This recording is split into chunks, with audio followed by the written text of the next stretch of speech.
Hey guys, it's Brooke with Super Tutor TV, and today I'm going to talk to you about the new ACT essay.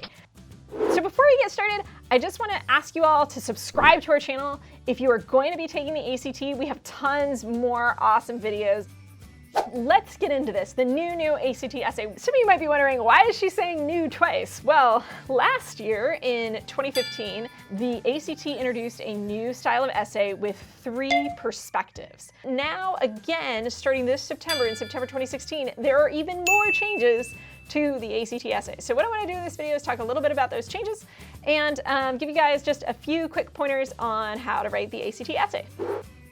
The first thing I'm going to talk about is the biggest change to the essay is that it's now going to be scored not on a 36-point scale, but on a 12-point scale. What happened over the last year is that a lot of students got their scores back and were like, OMG, what in the world happened? My ACT essay score sucks, okay?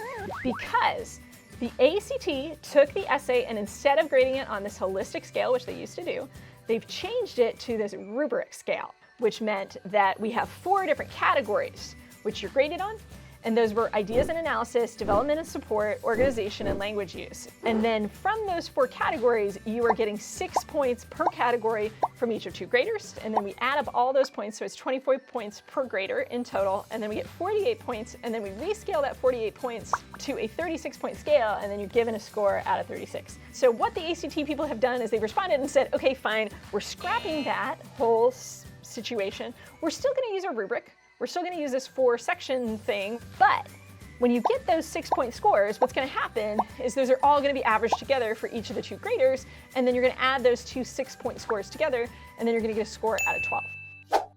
The next thing that I think is really important that you guys know is that this is a kind of a big change. The question is actually changing. We're still going to have 3 perspectives, just like we did starting last September, but what's happened is the ACT has changed their policy in terms of what the prompt asks you to do.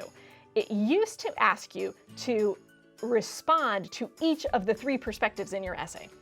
Now it is asking you to respond to at least one of the 3 perspectives in your essay, and this is huge. The reasoning behind this was that one of the biggest mistakes that a lot of students were making on the ACT essay is that they were spending so much time trying to analyze each of the 3 perspectives that it was hard to know what anybody's own perspective was or what their point of view was, because in order to keep up with all these different ideas, they would be talking over here and then talking over here and then talking over here, and it was hard for students to create a really cohesive portrait or a point of view when they felt this obligation to address all of these different ideas. And ACT actually wasn't rewarding students who did that as much as it was rewarding students who kind of threw most of the perspectives in the wastebasket, maybe mentioned them very briefly, and then focused on a single perspective and really made a cohesive statement. Now I'm going to get into giving you some tips on how to best do that. And my basic tip of this video is going to be based on this change to the question, because I think what ACT is really trying to do is help you guys out and help clue you in on the big mistake that everybody's been making and how to avoid doing that. So my advice to you is, in looking at these 3 perspectives, pick one that you resonate with or that you agree with, and then you can write on that one perspective, or 2, pick one perspective that you're going to bounce your own ideas off of. Meaning what you might do is agree with half of it, but then for the other half, come up with your own explanation or your own point of view. I'm going to do one really fast with you guys right now. And what I'm going to do is just come up with a thesis that's based on perspective 3 from the Intelligent Machines prompt, if you guys have seen this. So perspective 3 says, intelligent machines challenge our long-standing ideas about what humans are or can be. This is good because it pushes both humans and machines towards new unimagined possibilities.